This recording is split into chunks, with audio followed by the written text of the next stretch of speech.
Good. May I come to Subir Bhomik? Can you hear me, Subir? Yes, I can hear you, and I've heard everything that Vikas and Sanjay Da has said. I'll make 5 points. Yeah, because I don't believe in going here and there. You know, I'll come straight to the point.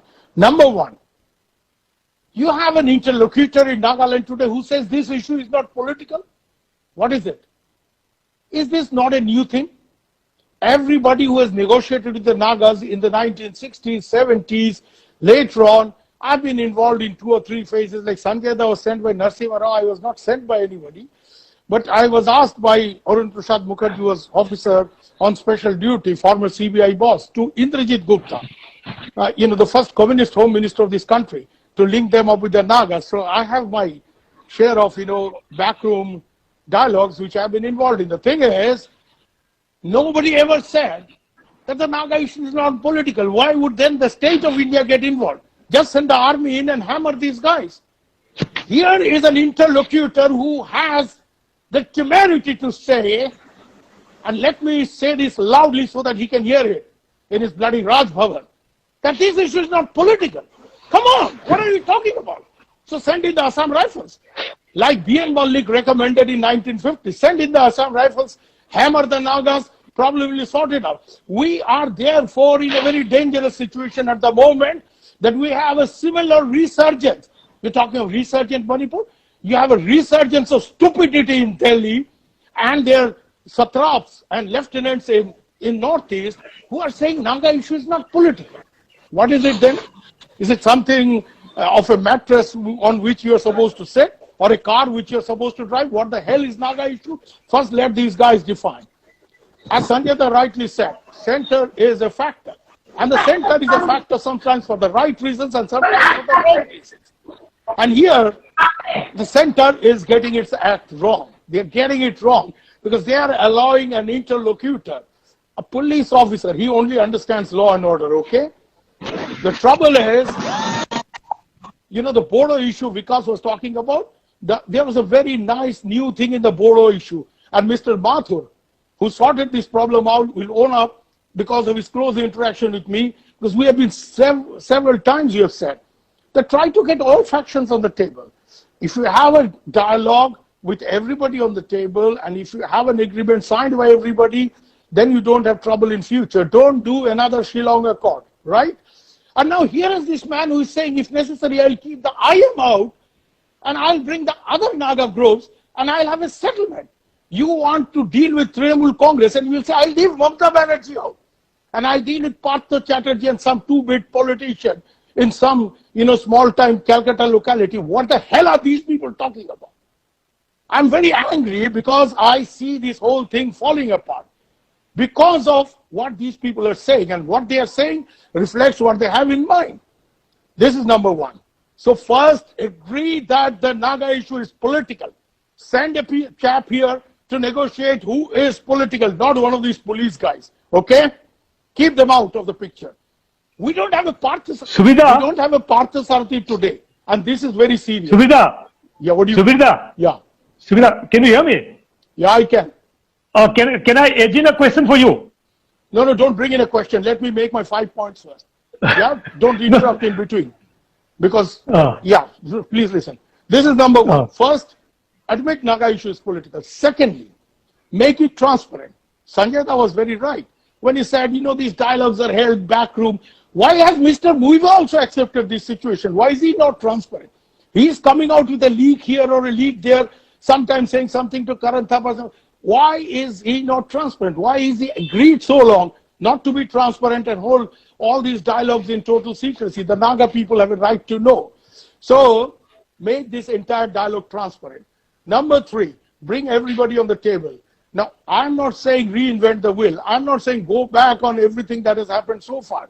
What you do is, what has been so far agreed between the India government and the NSCN, place it before everybody and let amendments come in. Let somebody say, no, I don't agree with that. No, I agree with that. So, this is how you take the process forward. So, consensus, transparency, admission of the fact that this is a political issue. Number 4, very important, keep the China factor in mind. Phunting has said, and others in the Naga movement who are somewhat more militant than Mr. Muiva now, because Mr. Muiva now is not as militant, I know it for a fact, as he was 20 years ago, because he's an old man and he's having problems.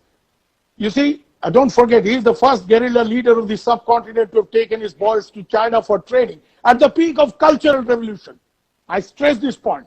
These are points which people miss out on. Yeah?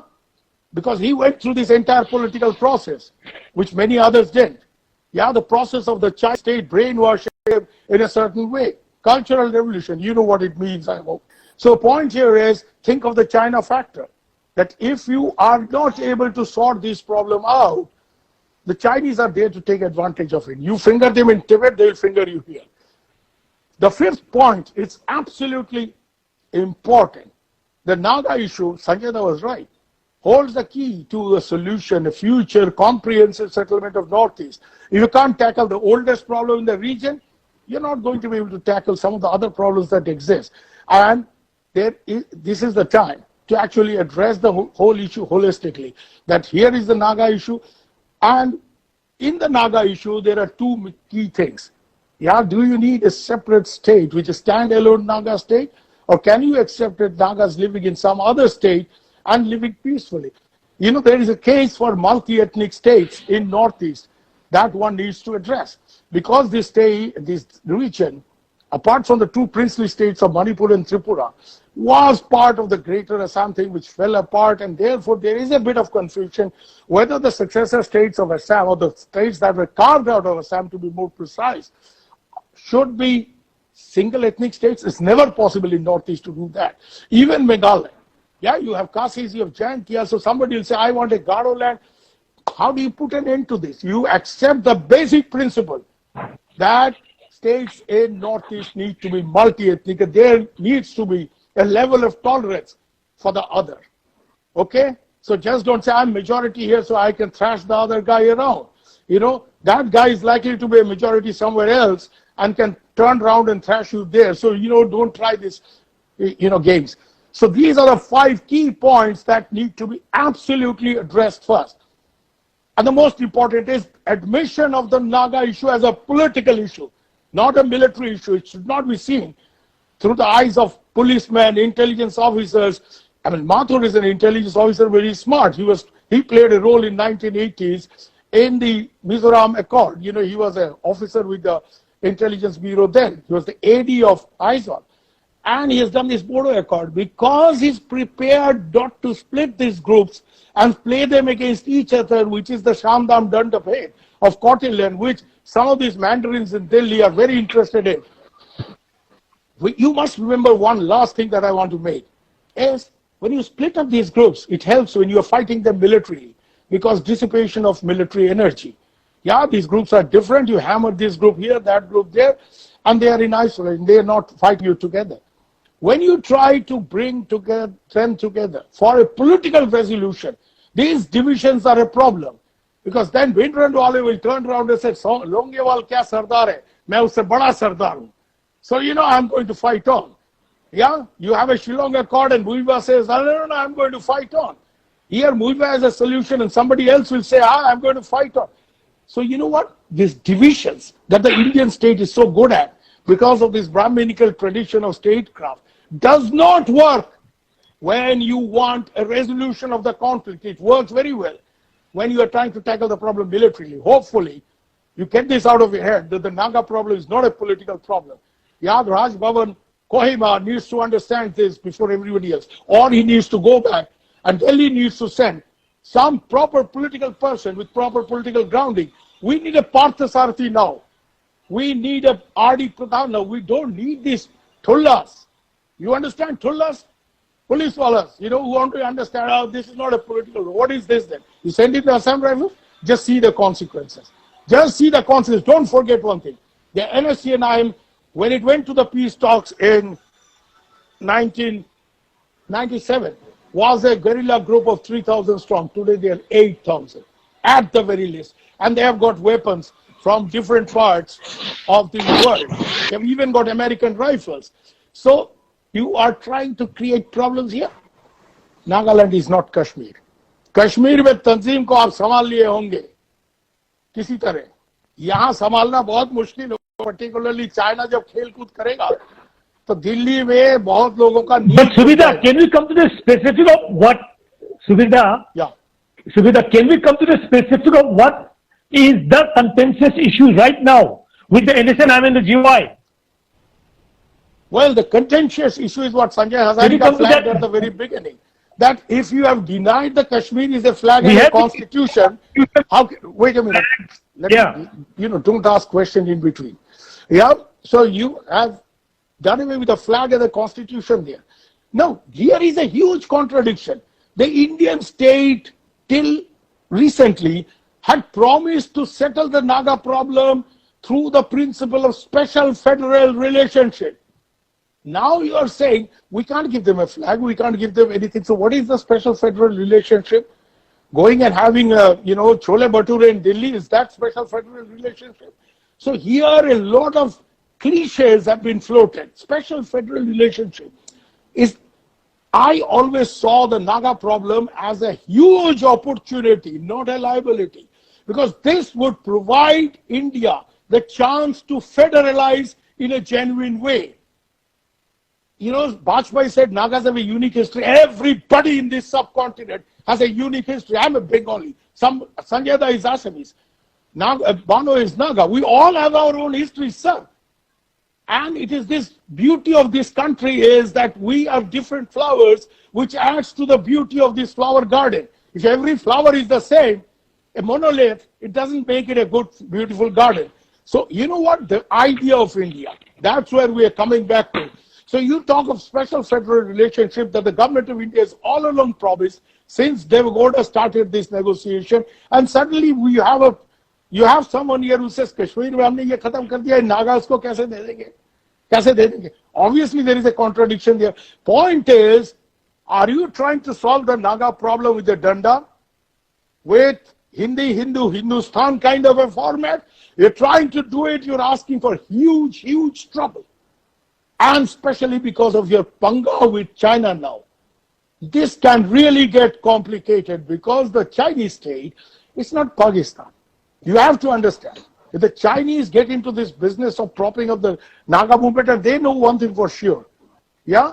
The Chinese, they accepted a lot of Naga groups who went and trained there in the 1960s and 70s and have precise details of all of them. All the groups who went. Point is, they did not encourage very much, people like Paresh Barua and others, except giving some dana here and there.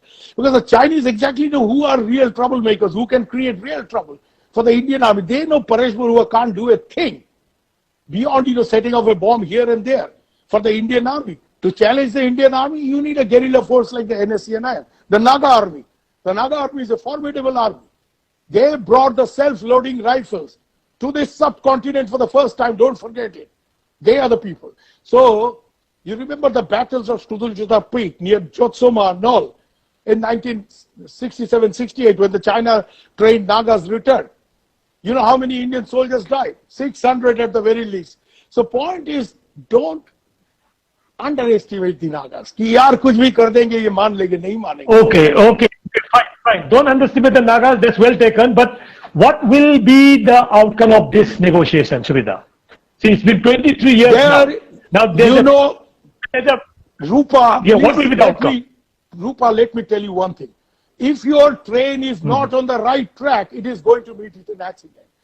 आपका train इधर उधर जा रहा है तो पटरी से नीचे गिरेगा और इसका खतरा बहुत ज्यादा है. So you foresee a derailment? I don't foresee a derailment. It can still be pulled back. It all depends on the mechanics in Delhi. The mechanics of Delhi, they have to intervene. There has to be a political intervention.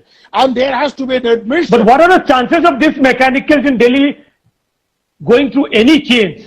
Well, given the kind of stance that it has taken. I will leave it to Sanjay Hazarika, who stays in Delhi, to predict what this administration will do. Because somebody who can do Notbandi with minimum idea of Indian economics would not have done this. So I am not going to stick my neck out and predict. Sanjay Da, you live in Delhi, up to you. But point is, these guys are treading a very dangerous path.